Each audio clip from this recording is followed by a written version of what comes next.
Naomi Carter had spent 2 years serving plates she could never afford A toast to eat to from. another successful She kept quarter. her head down, her Indeed. voice soft, And to her good dignity company. locked somewhere behind her ribs where no one could touch it. But tonight, Your wine, sir. the man at the corner table, And the appetizers the one for you, who ma'am? never This smiled, looks lovely, never thank spoke you. more than 6 words, called her upstairs to a private office Good evening, sir. and Welcome slid a to Le marriage Bernardin. contract across the Thank table. you. I have a reservation I under won't Reynolds. stop until you Of give course, me a Mr. baby, Reynolds. he Right this said. way, please. If Lead she on. refused, her mother would lose everything. He had made sure of that. The fluorescent light above the kitchen sink had been flickering for 11 days. Naomi noticed it every morning at 5:15 when she stood in the narrow galley of their Brooklyn apartment, packing her mother's medications into the weekly organizer. 7 pills before breakfast, 4 after lunch, 2 before sleep. She had memorized the colors the way other women memorized lipstick shades. Her mother, Ruth Carter, sat in the recliner by the window, a blanket pulled up to her chest, even though it was August in New York. The dialysis sessions had thinned her out, turned her dark skin ashy, made her hands tremble when she reached for her coffee. But Ruth still insisted on making her own coffee every morning, even when it took her 10 minutes to cross the kitchen. "You're going to be late," Ruth said without turning around. "I'm never late," Naomi answered. She zipped the pill organizer shut and placed it on the counter next to the stove. "There's soup in the fridge. Don't skip lunch again." Ruth waved a hand like she was shooing a fly. "Go take care of rich people's appetites. I'll take care of mine." Naomi grabbed her coat and left without another word. That was their language, short, practical, built on the understanding that tenderness was a luxury neither of them could afford right now. Lucielle sat on the 42nd floor of a glass tower in Midtown, the kind of restaurant where a single appetizer cost more than Naomi's daily wage. She had worked there for 2 years, long enough to learn that wealthy people tipped better when you were invisible, so she made herself invisible. She refilled glasses before they were empty. She cleared plates without sound. She smiled exactly enough to be polite and not a fraction more. The regulars barely registered her face. She was background noise, a moving piece of furniture with dark skin and a pressed white shirt. All except one. Adrian Vale always sat at the corner table by the window, the one with the unobstructed view of Central Park. He came in 3 times a week, always alone, always ordering the same thing, black coffee first, then whatever the chef recommended, no substitutions. He never looked at the menu. He never looked at anyone, really. His eyes stayed fixed on his phone or on the skyline, as though the people around him were beneath his attention. He was 38. Naomi knew this because the hostess had whispered it to her once, along with other details she hadn't asked for. CEO of Vale Industries, net worth somewhere in the billions, never married, never photographed with the same woman twice. "Cold as a glacier," the hostess had said, but God, what a glacier. Naomi didn't care about glaciers. She cared about the $67,000 her mother owed Columbia Presbyterian, a number that grew every month like something alive and hungry. The letter arrived on a Tuesday. She found it in the mailbox after her morning shift, a thin white envelope with the logo of a financial group she had never heard of. Inside, a single page informed her that the hospital had sold her mother's outstanding debt to Kessler Capital Partners. The remaining balance, now $89,400 after accumulated interest, late fees, and transfer charges, was due within 30 days. $22,000 had been added to a debt her mother never had a chance to pay in the first place. Naomi read the letter twice. Then she folded it, put it back in the envelope, and slid it into the bottom of her bag, where her mother would never find it. 30 days. She made $2,000 a month after rent. The math wasn't complicated. It was impossible. That same evening, her manager, a thin man named Gregory with a smile that never reached his eyes, pulled her aside before her shift. "Table 12 complained about you last night," Gregory said, adjusting his cufflinks. "Said you were cold, unfriendly." "I brought their food on time and refilled their water 3 times, Naomi said. "This isn't a cafeteria. People pay for an experience here. They want warmth. They want to feel special." Gregory leaned closer. "I'm giving you a warning. One more complaint, and we'll have to make changes." Naomi nodded. She didn't argue. She had learned a long time ago that arguing with men like Gregory only gave them permission to punish you for having a voice.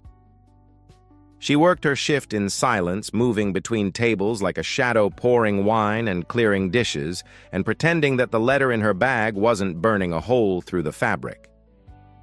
At 9:45, as the dining room began to thin out, Gregory appeared beside her again. "The gentleman at the corner table wants to see you," he said. "Upstairs. Private dining room." Naomi looked across the restaurant. Adrian Vale sat in his usual spot, but tonight he wasn't looking at his phone. He was looking at her.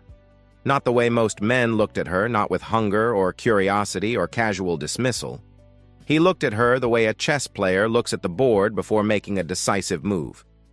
"Why does he want to see me?" Naomi asked. Gregory shrugged. "He's our biggest client. If he wants to see the janitor, we send the janitor. Go." The private dining room on the top floor was smaller than Naomi expected. A single table, 2 chairs, floor-to-ceiling windows overlooking the city. Adrian stood by the window with his back to her, his hands in his pockets, his reflection sharp against the glass. "Sit down, Miss Carter," he said without turning around. The fact that he knew her name made something tighten in her chest. She didn't sit. "I'd rather stand," she said. "What is this about?" Adrian turned. Up close, he looked exactly like what he was, a man who had been in control of everything around him for so long that the idea of resistance was almost exotic to him. His suit probably cost more than her rent. His watch definitely did. He reached into his jacket and produced a folder. He set it on the table and opened it. Inside was a copy of the letter from Kessler Capital Partners, the same letter sitting at the bottom of her bag. "I own Kessler Capital," Adrian said. "Which means I own your mother's debt. $89,400, due in 30 days. Naomi felt the floor shift beneath her, but she didn't let it show on her face. She had years of practice at that. "What do you want?" she asked. Adrian sat down across from her. He folded his hands on the table, long fingers, no ring, no warmth. "I need a wife," he said. "A real one. Legal, documented, verifiable. And I need an heir within 2 years." The words hung in the air like smoke. "My father's will contains a provision." Adrian continued, his voice as flat as if he were reading a quarterly earnings report. "If I don't produce a legitimate heir through a legal marriage within the next 24 months, controlling interest in Vale Industries transfers to my half-brother. The board has the authority to investigate the authenticity of the marriage. It has to be real." Naomi stared at him. "And you chose a waitress." "I chose carefully," Adrian corrected. "Someone outside my social circle. Someone with no prior connections to anyone on the board or in the press. Someone who wouldn't be recognized at galas or traced back to business rivals." He held her gaze. "And someone who has a very strong reason to say yes." There it was, the trap laid out with surgical precision. "You're blackmailing me," Naomi said. "I'm offering you a transaction," Adrian replied. 2 years, 1 child. In exchange, I clear your mother's debt entirely. I cover every medical expense, including the kidney transplant she needs. I provide housing security and a financial settlement when the contract ends. He leaned forward slightly. "Your mother lives. Your family is safe. All I need is your signature. I won't stop until you give me a baby." He added quieter now, as though saying it softer somehow made it less monstrous. "That's the terms." Naomi's hands were shaking under the table. She pressed them flat against her thighs and forced herself to breathe. She thought about her mother sitting in that recliner, the blanket pulled up to her chest in August. She thought about the pill organizer on the counter. She thought about $89,000 and 30 days, and the flickering fluorescent light she couldn't afford to replace. Then she looked Adrian Vale directly in the eye, the way she always did, the way the hostess and the busboys and every other server at Le Ciel never dared to, and said, "If I agree, I have conditions." Something shifted behind Adrian's expression. Not surprise, exactly. More like recognition, as though he had expected her to crumble and was recalibrating now that she hadn't. "Name them," he said. "First, this marriage is real. You treat me as your wife in public and in private. I'm not a servant in your house. Second, you never contact, threaten, or interfere with my mother. She's off limits. Third, if you break any part of this agreement, I walk. And I keep every benefit you've promised." Adrian studied her for a long moment. Then he nodded once. "Agreed." He slid a pen across the table. Naomi picked it up. Her hand was steady now. She signed the contract at the bottom of the last page, set the pen down, and stood. "One more thing," she said from the doorway. "I'm doing this for my mother, not for you. Don't ever confuse the two." She walked out without waiting for a response. Behind her, Adrian Vale sat alone at the table, looking at her signature on the page. For the first time in years, he had the uncomfortable feeling that he had just entered into a deal where he might not hold all the leverage. The wedding took place on a Thursday afternoon in a courthouse downtown. No flowers, no guests, no music. Just a judge, 2 witnesses provided by Adrian's legal team, and a marriage certificate that felt heavier in Naomi's hands than any serving tray she had ever carried. Adrian wore a dark suit, the same kind he wore every day. Naomi wore a white blouse she had ironed 3 times that morning in the apartment, while her mother slept in the next room, unaware that her daughter was about to marry a stranger. She hadn't told Ruth. She couldn't. Not yet. She had said she got a new job, an administrative position at a private company, better pay, better hours. Ruth had looked at her with the quiet suspicion of a woman who had raised a daughter alone for 26 years and could smell a lie the way dogs smell fear. But she hadn't pushed. That was their way. Within a week, Naomi moved into the Vale estate, a limestone mansion on the Upper East Side with more rooms than she could count, and a silence so thick it pressed against her eardrums. Her clothes occupied a fraction of the walk-in closet in the master suite. Adrian slept in a separate bedroom down the hall. They shared meals at a dining table long enough to seat 14, sitting at opposite ends like diplomats from hostile nations. Adrian spoke to her the way he spoke to his assistant, polite, efficient, empty. He asked if she needed anything. He told her the housekeeper would handle the shopping. He informed her that a stylist would arrive on Friday to prepare her wardrobe for public appearances. "I don't need a stylist," Naomi said on her 3rd morning in the house, standing in the kitchen doorway with a cup of coffee she had made herself because the espresso machine was the only thing in this mansion that didn't make her feel like a guest. "You need to look like my wife," Adrian replied without looking up from his laptop. "The board is already watching." It took exactly 12 days for the press to find her. The headline in the New York Post read, "Vale's Cinderella billionaire tech CEO marries waitress from Midtown restaurant." The tabloids were less generous. One gossip site ran her employee photo from Le Ciel next to a picture of Adrian at a gala with the caption, "From serving tables to sleeping in mansions, how far will a pretty face take you?" The comments were worse. Naomi made the mistake of reading them once on her phone in the bathroom with the door locked and never opened them again. Adrian's family responded with the quiet cruelty of people who had mastered the art of disapproval without ever raising their voices. His stepmother, a woman named Vivian, who wore pearls like armor, visited the estate on the 2nd week and spent the entire lunch referring to Naomi as Adrian's friend, never once using the word wife. And then there was Dominic. Adrian's half-brother was 32, handsome in a sharper, hungrier way than Adrian, with the kind of smile that promised you something and took it away at the same time. He showed up unannounced one evening while Adrian was at the office leaning against the doorframe of the living room like he owned the place, which if things went his way, he soon would. "So you're the one," Dominic said, looking Naomi up and down with open amusement. "I have to admit I didn't see this coming." Adrian usually has better taste in business decisions. Naomi set down the book she had been reading. Is there something you need? Just curious. Dominic walked into the room uninvited and sat across from her. A waitress? No family money? No connections? No degree from anywhere anyone's heard of? He tilted his head. What exactly do you bring to this arrangement? Naomi met his eyes. I bring the ability to recognize a man trying to intimidate me in my own living room, and I bring the good sense not to be impressed by it. Dominic's smile didn't waver, but something behind it hardened.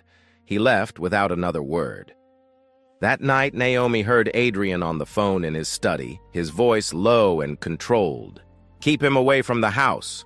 I don't care how you do it. It was the first time he had done anything that resembled protecting her. The charity gala came 6 weeks into the marriage. A black tie event at the Metropolitan Club, 300 guests, crystal chandeliers, and enough diamonds in the room to fund her mother's transplant 10 times over. Naomi wore a deep green dress the stylist had chosen. It fit perfectly, which somehow made it feel less like hers. Adrian walked beside her with his hand on the small of her back, a gesture for the cameras, nothing more. They moved through the room like a photograph composed beautiful hollow. At dinner, they were seated next to a silver-haired hedge fund manager named Lowell, who had been drinking since the cocktail hour and had apparently decided that Naomi was his entertainment for the evening. So, Mrs. Vale, Lowell said, swirling his wine with the lazy confidence of a man who had never been told no. I hear you used to work at Le Ciel, wonderful restaurant. Tell me what's the proper way to hold a dessert fork, I always forget. The table went quiet. 7 pairs of eyes turned toward Naomi. Adrian's hand resting on the table beside his glass went still. Naomi looked at Lowell with the same calm expression she had perfected over 2 years of serving people exactly like him. The dessert fork is the small one on the outside, she said. But given how much wine you've had tonight, Mr. Lowell, I'd recommend skipping the fork entirely and asking someone to spoon-feed you. It would be safer for everyone. Laughter rippled across the table, surprised, genuine laughter from people who were not used to being surprised. Lowell's face reddened. He reached for his wine glass and said nothing for the rest of the evening. Adrian didn't laugh.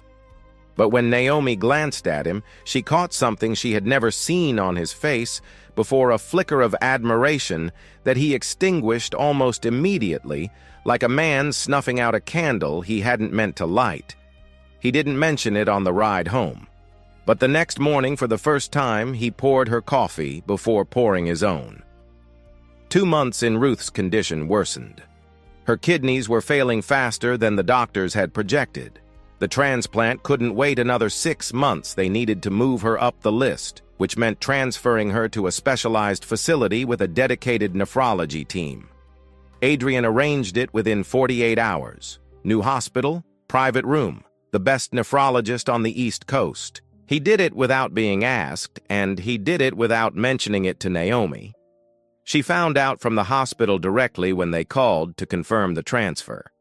She didn't thank him.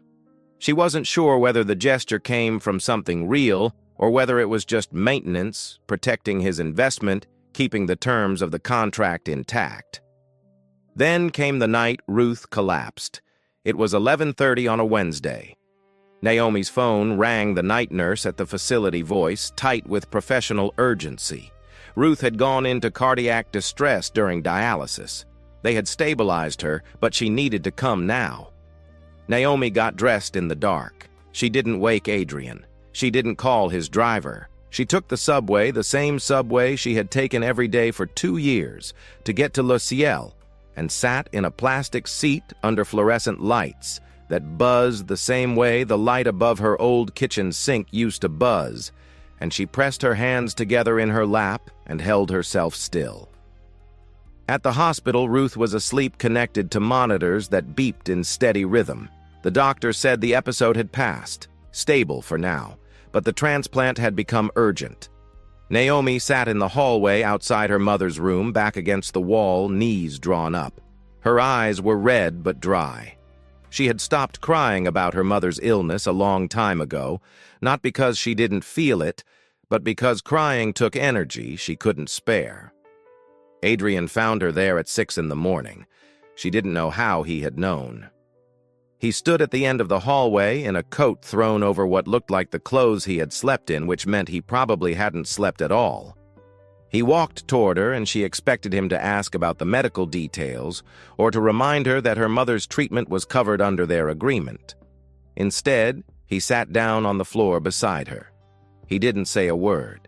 He just sat there, shoulder almost touching hers in a hospital hallway that smelled like antiseptic and recycled air, and for 5 minutes they existed in the same silence.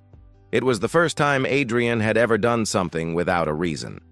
Or at least without a reason he could explain to a boardroom. Naomi didn't know what to do with that, so she filed it away and moved on. 3 weeks later, she found the files. Adrian had left his study unlocked, an unusual lapse for a man who controlled every variable in his life. Naomi had gone in to retrieve a book she'd left on his desk, and there in a drawer that hadn't been fully closed, she found a manila folder with her name on it. Inside was everything. Her medical records from 3 years ago. A genetic screening she had never consented to somehow obtained through her mother's hospital. Financial statements going back 5 years. Employment history. A background check that included interviews with her former landlord, 2 ex-co-workers, and her college roommate. And at the bottom, a 1-page evaluation marked confidential with a header that read, Candidate Profile Surrogate Assessment. Her hands didn't shake this time. Something colder than fear moved through her, a hard, clear anger that settled in her chest like a stone. She found Adrian in the dining room eating breakfast as though the world were operating exactly as he had designed it. She dropped the folder on the table in front of him. His coffee cup rattled against the saucer. "You knew everything about me before we ever spoke," Naomi said. Her voice was level-controlled and entirely without warmth. "My blood type, my family history, whether I was genetically likely to carry a healthy pregnancy." Adrian looked at the folder, then at her. For once, he didn't have a prepared response. "You don't need a wife," Naomi said. "You need a womb." The words landed like a blade. Adrian's face didn't change, but something behind his eyes shifted, a crack in the architecture, thin but unmistakable. She had named the thing he had refused to name, and now it sat between them on the dining table next to his coffee and his perfectly arranged breakfast, ugly and undeniable. He was his father. He had built an elaborate machine to produce an heir, and he had selected the most efficient component he could find. The fact that the component was a woman with a name and a mother and a life she had been fighting to hold together that had been irrelevant to the equation. Until now. Naomi didn't wait for an answer. She turned and walked out of the dining room. Adrian sat alone with the open folder and the cold knowledge that the woman he had chosen precisely because she wouldn't fight back had just shown him exactly who he was. The fallout came fast. Dominic had been digging for months, and he finally found what he needed. Not proof of a fake marriage, but something almost as damaging. Through a contact at Adrian's legal firm, he obtained enough details to construct a story that Adrian Vale had engineered a contractual marriage specifically to produce an heir and satisfy the terms of his father's will. The story broke on a Friday morning. By noon, Vale Industries stock had dropped 9%.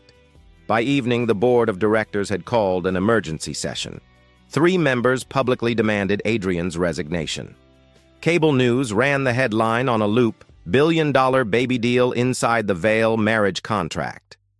Adrian spent the weekend in damage control, locked in conference calls with lawyers and PR consultants. He barely spoke to Naomi, and when he did, it was in the clipped mechanical tone of a man whose walls had gone back up twice as thick. But the worst blow came from inside the apartment across the bridge in Brooklyn, where Ruth Carter sat watching the news on a small television screen and saw her daughter's face next to a headline she had to read 3 times before she believed it. Ruth called Naomi that Saturday evening. Her voice was quiet, not the quiet of weakness, but the quiet that comes before something breaks. "Is it true?" Ruth asked. "Did you marry that man because of my hospital bills?" Naomi closed her eyes. She had prepared for this conversation 100 times in her head, and every version had been a lie. She was tired of lying.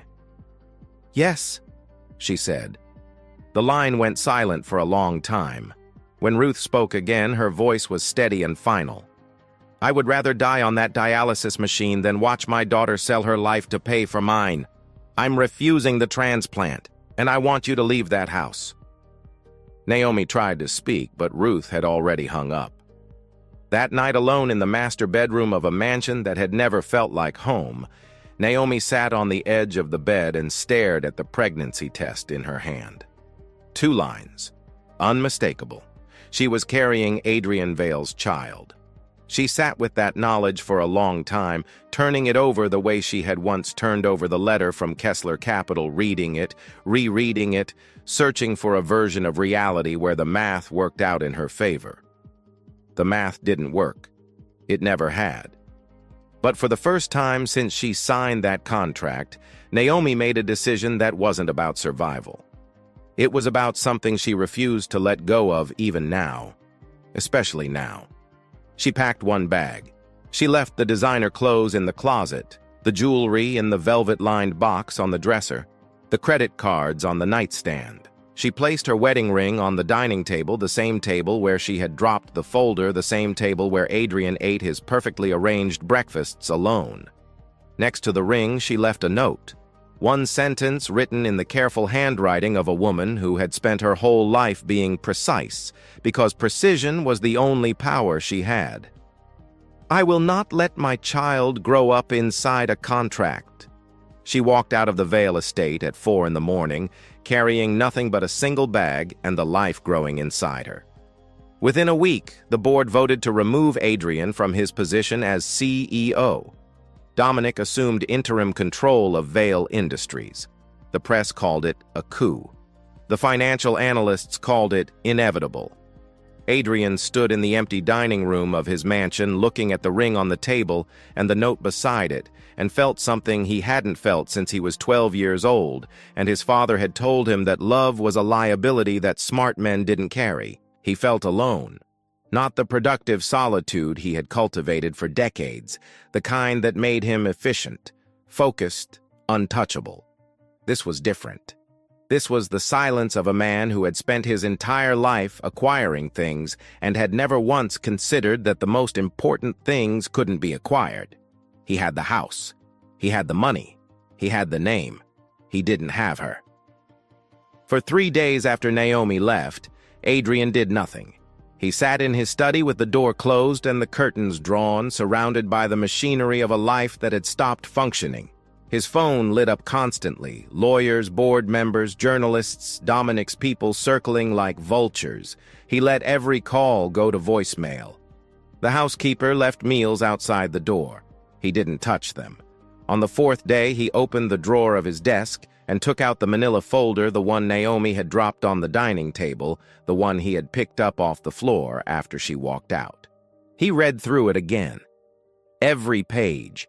The medical records, the genetic screening, the background check, the 1-page evaluation with the clinical header, Candidate Profile Surrogate Assessment. He had written this. Not literally his team had compiled it, but he had commissioned it, reviewed it, approved it.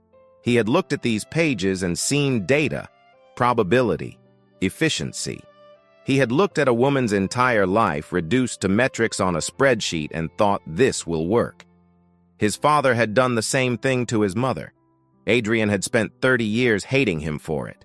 And then he had done it anyway, because the machinery was already inside him, installed so deep he hadn't even recognized it as inherited. He closed the folder. He picked up his phone and called his attorney. "Draw up the transfer documents," Adrian said. "Full relinquishment of the inheritance clause. I'm ceding my claim to the controlling shares." The attorney, a man named Fletcher, who had served the Vale family for 15 years, took a moment before responding. "Adrian, if you do this, Dominic takes permanent control. There's no reversing it.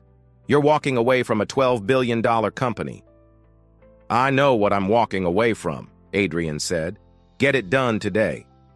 He signed the documents that afternoon. No press conference, no dramatic gesture. Just a signature on a legal form in a quiet office, the mirror image of the contract he had slid across a table to a waitress in a private dining room months ago. Except this time, he was the one giving something up. The next morning, he drove to Brooklyn. He didn't know exactly where Naomi was staying. She had gone back to the old neighborhood. He knew that much from the hospital, where Ruth's records still listed the original apartment address as the emergency contact. He drove there himself. No driver, no security. Just a man in a coat that cost more than the building's monthly rent, standing on a cracked sidewalk at 8 in the morning, looking up at a window on the 3rd floor. Naomi opened the door in a sweatshirt and jeans, her hair pulled back, no makeup, no armor. She looked tired in a way that had nothing to do with sleep. Behind her, the apartment was small and clean, and exactly as it had always been, the narrow kitchen, the recliner by the window, the fluorescent light above the sink that still flickered. She didn't invite him in. She stood in the doorway with one hand on the frame, her body blocking the entrance to the only space in the world that had ever truly belonged to her. "I didn't bring a contract," Adrian said. He stood on the other side of the threshold with his hands at his sides, empty. "I didn't bring lawyers. I gave up the inheritance clause yesterday. Dominic has the company. I'm not here to negotiate." Naomi's expression didn't change. She had spent too many months reading his calculated gestures to be moved by declarations. "Then why are you here?" she asked. "To tell you that you were right," Adrian said, "about everything. I treated you like a solution to a problem. I looked at your life and saw an opportunity. I told myself it was a fair exchange because the numbers balanced, and I ignored every part of it that couldn't be measured." He held her gaze, and for the first time there was nothing behind his eyes except the raw discomfort of a man who had never learned how to be vulnerable and was doing it badly. "I'm sorry. That's all I came to say." Naomi studied him the way she had studied him that first night in the private dining room, directly, without flinching, without looking away. But something was different now. The man standing in her doorway was not the man who had sat across from her with a folder and a pen and the cold certainty that everyone had a price. That man had been armored. This one was not. "If I wasn't pregnant," Naomi said, "would you be standing here?" Adrian looked at the floor, then back at her. "I don't know," he said. "I want to say yes, but I spent my whole life lying to get what I wanted, and I don't want to start this by doing the same thing."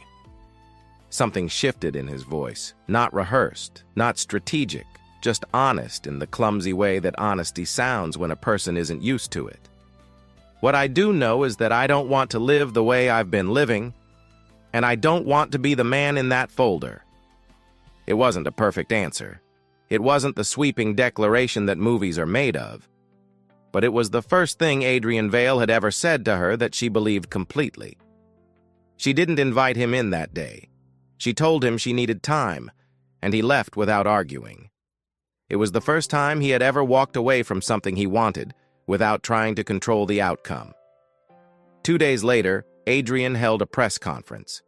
He stood behind a podium in a conference room with no Vale Industries logo on the wall behind him, wearing a suit but no tie, and spoke to a room full of reporters who had come expecting blood. "The stories about my marriage are partially true," he said. "I approached Naomi Carter with a proposal that was transactional in nature. She did not seek me out. She did not scheme or manipulate her way into my life. I identified her, I leveraged her family's financial hardship, and I presented her with an arrangement that was designed to serve my interests." He looked directly into the cameras. "Every decision in this situation was mine. Every mistake was mine. And the woman who has been dragged through the press for the last several weeks deserves none of the blame she has received." He took no questions. He walked off the stage and didn't look back. That evening, Naomi's phone rang. It was Ruth. "I saw the news," her mother said. Her voice carried the particular weight of a woman who had spent 61 years learning how to read people and had just watched a man do something she hadn't expected. That man stood up on television and told the whole world he was wrong. "He did," Naomi said. Ruth was quiet for a moment. Then she said, "If he ever makes my daughter cry again, I won't need a new kidney to find the strength to throw him out of this apartment. You tell him that." Naomi almost smiled. "I'll tell him." "And Naomi, call the hospital. Tell them I'll do the transplant." It was not forgiveness, not exactly. It was Ruth Carter doing what she had always done, making a decision with her eyes open on her own terms, because no one else was going to make it for her. Her daughter had inherited that from her. Maybe Adrian was finally starting to understand where it came from. Naomi gave Adrian one chance. Not because of the press conference, not because of the money he had walked away from. She gave him a chance because when she had asked him a question designed to expose the last lie he might be hiding, he had answered with the truth, even though the truth made him look worse. She had never met a powerful man willing to do that. It wouldn't be easy. Trust was not something that could be signed into existence on a dotted line. But Naomi had spent her entire life building things out of nothing: stability, out of chaos, dignity, out of disrespect, hope, out of hospital bills and flickering lights and $2 subway rides at midnight. If anyone knew how to build something real from broken materials, it was her. 1 year later, a small office opened on Fulton Street in Brooklyn. The sign above the door read, "Carter Women's Resource Center." It offered legal aid, job training, and financial counseling for women in low-income service jobs. The funding came from a private foundation registered under Naomi's name, not the Vale Family Trust, not corporate money, not charity with strings attached. It was hers. Ruth volunteered at the front desk 3 days a week, her transplant 6 months behind her and her voice as sharp as ever. She greeted every woman who walked through the door with the same words: "Sit down, tell me what you need, and don't leave anything out." Adrian worked in the back office most afternoons, reviewing budgets and grant applications, doing the kind of quiet, unglamorous work that no one would ever write a headline about. He was not the CEO anymore. He was not the billionaire in the corner booth. He was a man learning slowly and imperfectly how to exist in a room without controlling it. Their daughter was born in March, 7 pounds 4 ounces, with her mother's dark eyes and her father's stubborn jaw. They named her after no one. She was not a legacy. She was not an heir. She was not a clause in a contract or a line item in a will. She was wanted, simply completely wanted. And that made all the difference.